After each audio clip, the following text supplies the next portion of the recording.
So hello to all. Today we will talk about the parathyroid gland. So first we will know about the normal mechanism. So the parathyroid gland contains the chief cell which releases the parathyroid hormone.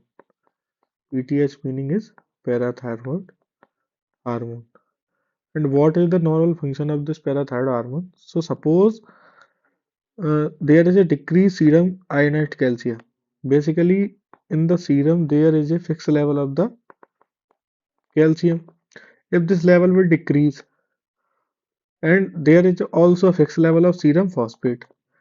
If the calcium is decreased in your serum and the phosphate will increase in your serum, then what will happen in our body? So this is sensed by the chief cells of the parathyroid gland. तो जो chief cells present है parathyroid gland में वो इसको sense कर लेंगी, और वो सेंस करेंगी तो वो क्या करेगी, उसके बाद में क्या रिलीज कराएगी, पैराथायरॉयड हार्मोन। ठीक है। अरे पैराथायरॉयड हार्मोन कहाँ पे जाएगा, ये बोन्स में जाएगा। बोन्स में किसको स्टिमुलेट करेगा, ये ऑस्टियोब्लास्ट सेल को, जो बोन फॉर्मेशन में हेल्प करती है। तो ये ऑस्टियोब्लास्ट सेल बेसिकली क्या करते हैं, ये सीक्रेट करते हैं कुछ केमिकल्स, इनको बोलते हैं साइटोकाइंस। अब ये साइटोकाइंस क्या करते हैं, स्टिमुलेट कर देते हैं ऑस्टियोक्लास्ट को। ऑस्टियोक्लास्ट, सी फॉर क्लास्ट, और इसको कट करना मतलब बोन को ये क्या करेंगे, डिस्ट्रॉय करेंगे। It will destroy the bone. ठीक है। अब जब बोन डिस्ट्रॉय होगी तो बोन के अंदर का मटेरियल सब बाहर आएगा। तो बोन में क्या है, कैल्शियम है, कैल्शियम बाहर आ जाएगा। फॉस्फेट है, फॉस्फेट बाहर आ जाएगा। ठीक है। और बोन से एक मटेरियल निकलता है क्या, हाइड्रोक्सी प्रोलीन। क्या निकलता है, हाइड्रोक्सी प्लोरीन। तो बेसिकली कैल्शियम एंड फॉस्फेट निकलेगा, हाइड्रोक्सी प्लोरीन निकलेगा। अब कैल्शियम फॉस्फेट के साथ क्या होता है, ये किडनी में जाएंगे, किडनी में जाएंगे। ठीक है। और हाइड्रोक्सी प्रोलीन क्या होता है, marker of bone destruction. Basically ये कहाँ जाता है, किडनी में जाता है और एक्सक्रीट होता है यूरिन में। तो अगर यूरिन में हाइड्रोक्सी प्रोलीन अगर डिटेक्ट हो रहा है, यूरिन में अगर हाइड्रोक्सी प्रोलीन अगर डिटेक्ट हो रहा है, इसका मतलब कि बोन का डिस्ट्रक्शन चल रहा है बॉडी के अंदर। ठीक है। अब कैल्शियम और फॉस्फेट किडनी में जब जाते हैं तो उनके साथ में क्या घटना घटित होती है, इस पर अपन बात करते हैं। ठीक है। तो थोड़ा सा फिजियोलॉजी का पार्ट है, अपन पहले उसको जान लेते हैं। ठीक है। तो बेसिकली ये अपने को पता है, it is a nephron, this is the Bowman capsule, this is your PCT, this is a loop of हेलने, this is your DCT, then collecting duct. ठीक है। अब मैं यहाँ पे एक सेल, पर्टिकुलर सेल की बात करूंगा। तो जैसे मान के चलिए कैल्शियम आया किडनी में, तो कैल्शियम एब्जॉर्ब हो गया, बोमन कैप्सूल में आया, पीसीटी के थ्रू होता होता कहाँ गया, डीसीटी के पास पहुंचा।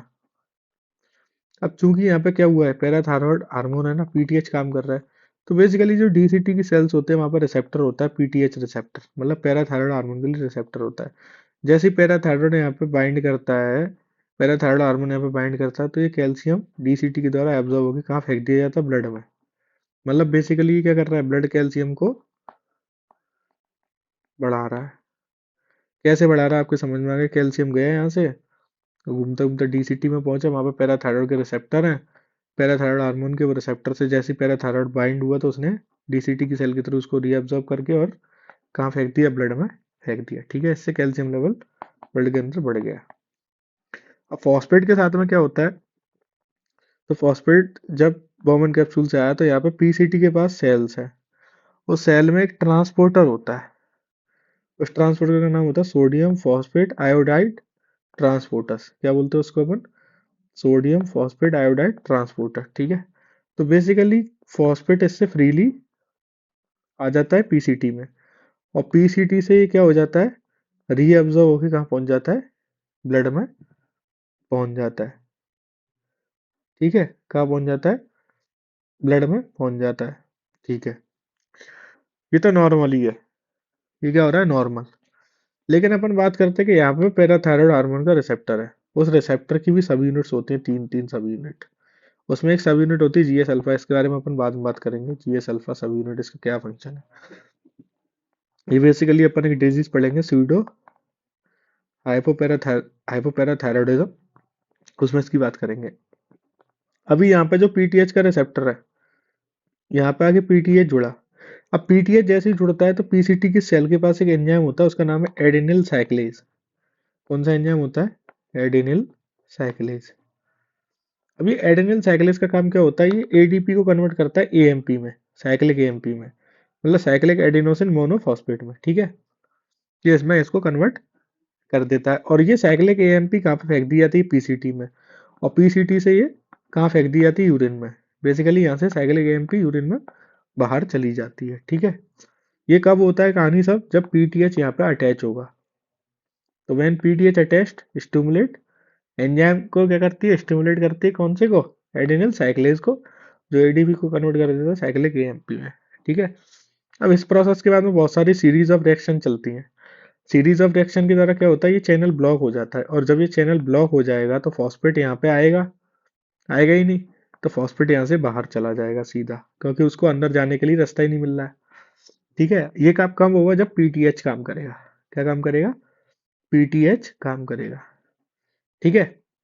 तो बेसिकली पीटी इसने क्या किया, फॉस्फेट को अंदर नहीं आने दिया, कहाँ, पीसीटी की सेल में। अगर पीसीटी की सेल में अंदर आ जाता तो ये ब्लड में फेंक दिया जाता। तो बेसिकली इसने इनडायरेक्ट वे में किया कैसे, कैल्शियम का लेवल तो ब्लड में बढ़ाया, और फॉस्फेट का लेवल क्या किया, ब्लड में घटाया, ठीक है। मतलब कैल्शियम का तो रीअब्जॉर्प्शन करवाता है और फॉस्फेट का एक्सक्रीशन करवाता है। तो ये अपने को समझ में आया। तो ये इसका पूरा मैकेनिज्म मैंने आपको बता दिया, ठीक है, कैसे कैसे होता है। तो नॉर्मल पीटीएच क्या करता है, ब्लड में कैल्शियम बढ़ाएगा, फॉस्फेट कम करेगा, समझ में आ गया, क्योंकि उसने ये चैनल ब्लॉक कर दिया। और यूरिन में क्या करेगा, यूरिन में कैल्शियम घटाए, कैल्शियम कम आएगा, फॉस्फेट आएगा ज़्यादा, हाइड्रोक्सीक्लोरिन भी ज़्यादा आएगा, साइक्लिक एएमपी भी ज़्यादा आएगा। ये मैंने आपको बता दिया, साइक्लिक एएमपी यहाँ पे बना और यहाँ पे पीसीटी में फेंका, यूरिन के थ्रू ये बाहर हो गया, ठीक है। हाइड्रोक्सीक्लोरिन भी बना, वो यूरिन में डिटेक्ट हो गया, जो बायो मार्कर है बोन डिस्ट्रक्शन का, ठीक है, सॉरी मार्कर है बोन डिस्ट्रक्शन का। तो यूरिन में कैल्शियम कम, फॉस्फेट ज़्यादा, मतलब पीटीएच आएगा।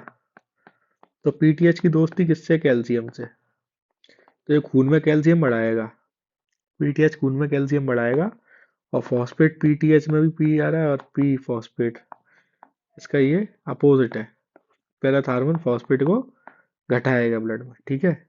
और यूरिन में उल्टा चल रहा है, या कैल्शियम को घटाएगा, फॉस्फेट को बढ़ाएगा, हाइड्रोक्सीक्लोरिन और साइक्लिक एमपी को, ठीक है।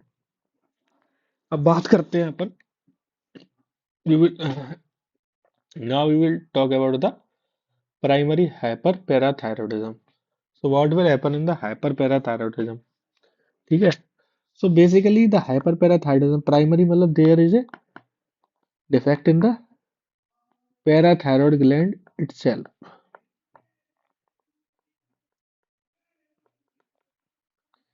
ठीक है। तो इसके बारे में बात कर लेते हैं। तो बेसिकली कब हो सकता है, हाइपर मतलब पीटीएच ज्यादा, मतलब जो सेल्स है वो ज्यादा सीक्रेट कर रही है पीटीएच को। तो जैसे पैराथायरॉयड एडिनोमा हो गया, ये मोस्ट कॉमन कॉज होता है इसका। पैराथायरॉयड हाइपरप्लेजिया हो गया, पैराथायरॉयड का कार्सिनोमा हो गया, कैंसर हो गया, एडिनोमा हो गया, हाइपरप्लेजिया हो गया, ये सब। तो इसमें मोस्ट कॉमन कॉज पूछा जाए तो क्या है, PTH adenoma is the most common cause of primary hyper parathyroidism. Mechanism simple है। तो ट्यूमर सेल्स होती है, ट्यूमर सेल्स को कोई मतलब नहीं है ब्लड में कैल्शियम लेवल कितना है या क्या नहीं है, वो कुछ नहीं सेंस कर रही है, उन्हें तो अपना काम करना है सब, क्या वो तो पीटीएच बढ़ाती जाएंगी। अब पीटीएच नॉर्मल लेवल होता तब तो ठीक है, वो ब्लड कैल्शियम को और ब्लड फॉस्फेट लेवल को कंट्रोल कर रहा है। लेकिन जब पीटीएच लिमिट से ज्यादा बढ़ेगा तो क्या होगा, वो तो बोलेगा मैं तो ब्लड में कैल्शियम बढ़ाऊंगा, मैं ब्लड में कैल्शियम बढ़ाएगा। अब मैं ब्लड में कैल्शियम कैसे बढ़ाएगा, मैं बोन को तोड़ेगा, मैं किसको तोड़ेगा, बोन को तोड़ेगा, सही है। तो बेसिकली ट्यूमर सेल ने पीटीएच बढ़ाया, तो उससे बोन का डिस्ट्रक्शन बढ़ा। अब बोन जब टूटेगा तो बोन बोला जब मैं टूटेगा तो मैं कैल्शियम छोड़ेगा, मैं फॉस्फेट छोड़ेगा, और मैं हाइड्रोक्सीप्रोलिन छोड़ेगा, ठीक है। अब उसके बाद ये तीनों का गाना गा रहे हैं साहब कि हम तीना हम तीनों कहाँ जाएगा, हम तीनों किडनी में जाएगा। अब किडनी क्या करेगा, किडनी कैल्शियम को क्या करेगा, बाहर फेंकेगा, सॉरी कैल्शियम को रीअब्सॉर्ब कराएगा, कैल्शियम को ब्लड में रीअब्सॉर्ब कराएगा, और किडनी फॉस्फेट में लात मारेगा, और उसको यूरिन में बाहर निकल आएगा, हाइड्रोक्सीक्लोरिन में भी यूरिन में बाहर जाएगा, मतलब उसको भी लात पड़ेगी, ठीक है। अब आप एक चीज सीखो, एक चीज समझो, मैंने कैसे क्या समझाया था आपको कि कैल्शियम जो सेल है, वो सेल पे एक पीटीएच का रिसेप्टर है। वो रिसेप्टर जब जहाँ पे जोड़ा तो उसने क्या किया, कैल्शियम को अंदर ब्लड में फेंकवा दिया डीसीटी के थ्रू, ठीक है। भाई पर एक चीज समझो, रिसेप्टर तो लिमिटेड होते हैं ना, रिसेप्टर लिमिटेड है, ठीक है। और कैल्शियम की क्वांटिटी भी एक लिमिटेड होगी, एक सैचुरेशन पॉइंट होगा कि इस लिमिट तक वो क्वांटिटी को रीअब्जॉर्ब कराएगा। तो बेसिकली क्या है, सैचुरेशन पॉइंट पे आते आते क्या होता है कि because up to a limit absorb to blood then extra calcium. अब जितना मान के चलो 100 ग्राम कैल्शियम वो रीअब्जॉर्ब कर सकता था डीसीटी, पीसीटी के इतने, पीटीएच के इतने रिसेप्टर थे। अब 100 ग्राम से यहाँ तो 110 ग्राम हो गया, ये कहाँ से आ रहा है, बोन के टूटने से आ रहा है। तो बोलेगा भाई साहब 100 ग्राम तो हम रीअब्जॉर्ब करा लेंगे, कोई समस्या नहीं है, लेकिन जो 10 ग्राम है ना उसको हम नहीं करा सकते, हमारी औकात नहीं है। तो ये इसको क्या करेगा, बाहर फेंकेगा। तो इसलिए यहाँ पे क्या होता है, सीरम कैल्शियम लेवल भी बढ़े हुए आएंगे, ये ध्यान रखना, सीरम कैल्शियम लेवल भी बढ़े हुए आएंगे। और यूरिन में भी आएगा, तो यूरिन कैल्शियम लेवल भी बढ़े हुए आएंगे। ठीक है, तो ये कंफ्यूज मत होना, यूरिन कैल्शियम कैसे बढ़ा, जो एक्स्ट्रा है ना वो यूरिन में जा रहा था, इसलिए यूरिन कैल्शियम भी बढ़ा। और सीरम भी कैसे बढ़ गया, सीरम तो बढ़ना ही था, ठीक है, लेकिन यूरिन बढ़ा, इसमें कंफ्यूज नहीं होना है, क्योंकि एक लिमिट के बाद में वो रीएब्जॉर्ब करना बंद कर देगा, तो उसको बाहर फेंकना स्टार्ट करता है।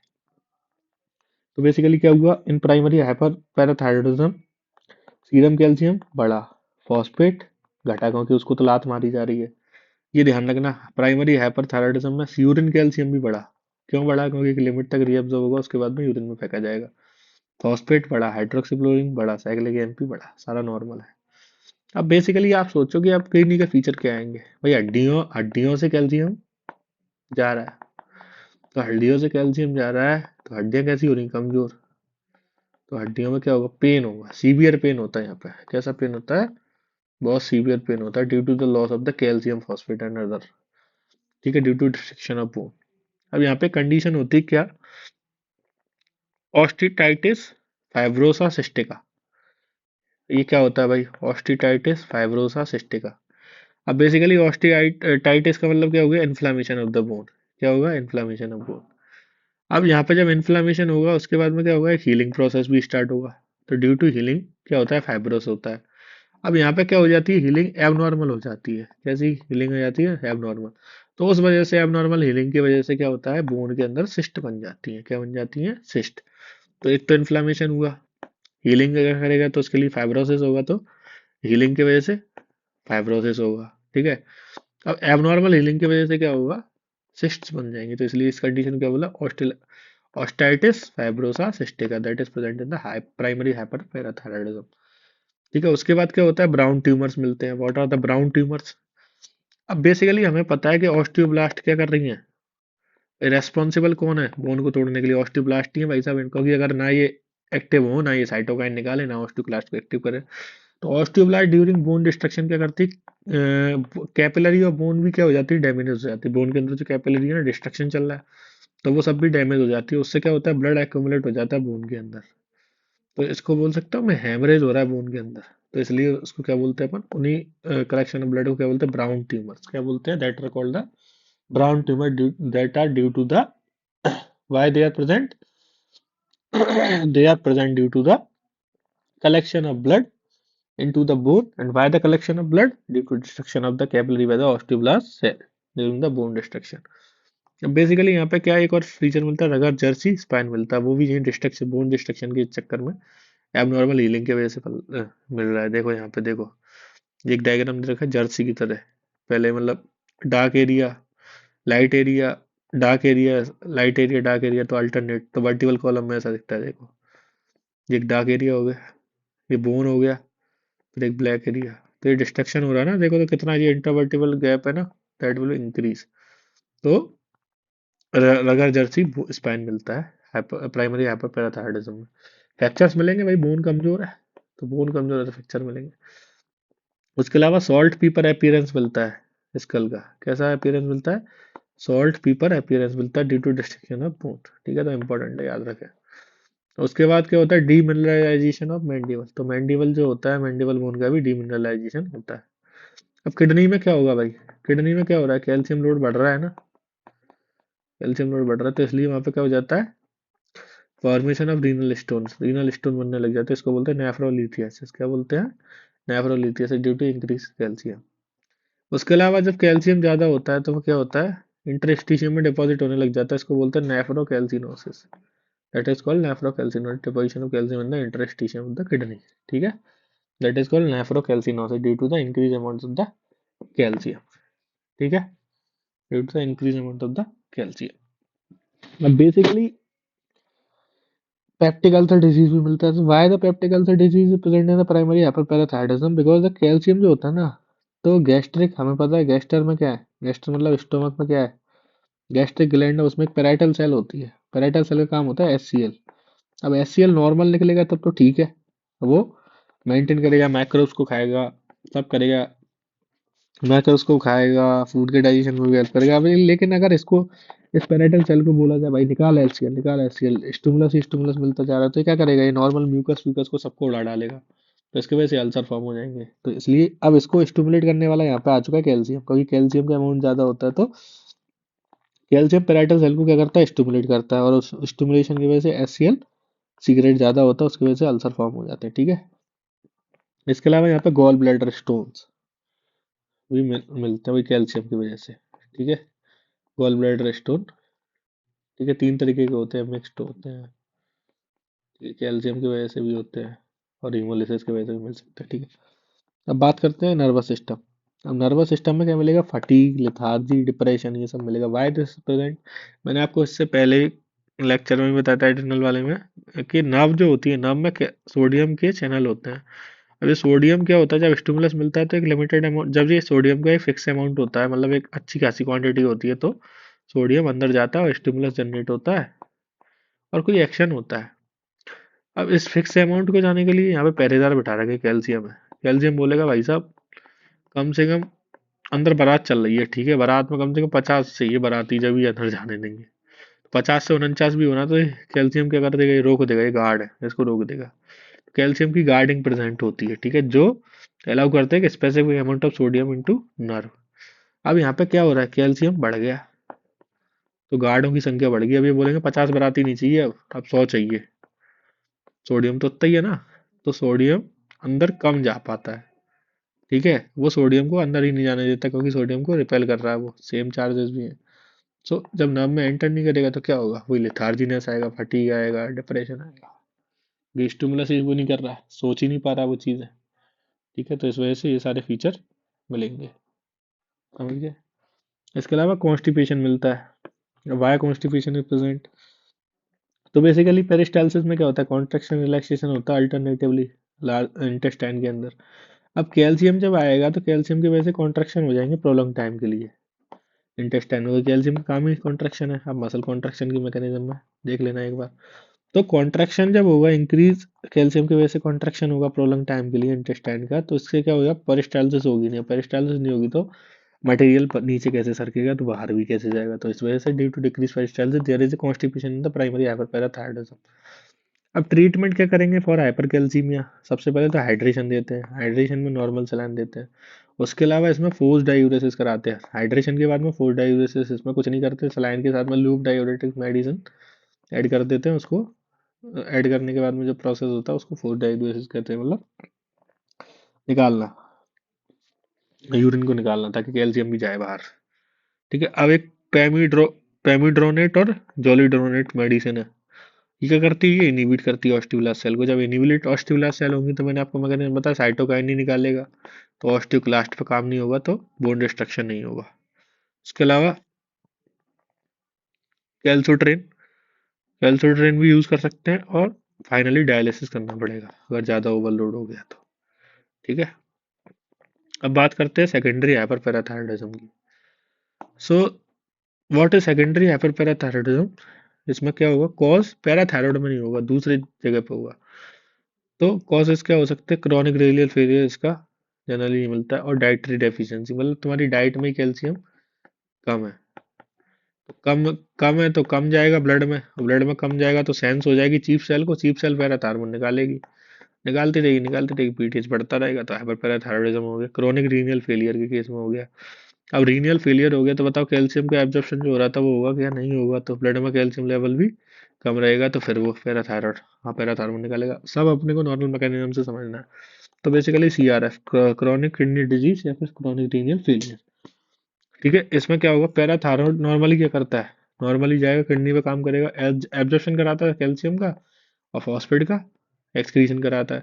जब ये रीनल फेलियर हो गया तो ये काम का होगा कि पैराथार्मोन नॉर्मली ये किडनी पे काम नहीं होगा, तो एब्जॉर्प्शन नहीं होगा कैल्शियम का, एक्सक्रीशन नहीं होगा फॉस्फेट का, तो इससे क्या होगा, सीरम में कैल्शियम का लेवल डाउन हो जाएगा, सीरम में फॉस्फेट का लेवल इंक्रीज हो जाएगा। ठीक है, क्यों हो रहा है? अब वो कैल्शियम एब्जॉर्ब नहीं हो रहा तो कहाँ जा रहा होगा, यूरिन में जा रहा होगा ना, तो यूरिन कैल्शियम का लेवल बढ़ जाएगा, यूरिन फॉस्फेट का लेवल घट जाएगा। जबकि मैंने प्राइमरी हाइपरपैराथायरॉयडिज्म में क्या बताया था, यूरिन कैल्शियम लेवल बढ़ा हुआ ही मिलेगा। सही है। और यूरिन फॉस्फेट लेवल भी वहां पे बढ़ा हुआ ही मिलेगा, लेकिन यहाँ पे यूरिन फॉस्फेट लेवल कम हो गया। समझ गए आप? क्यों?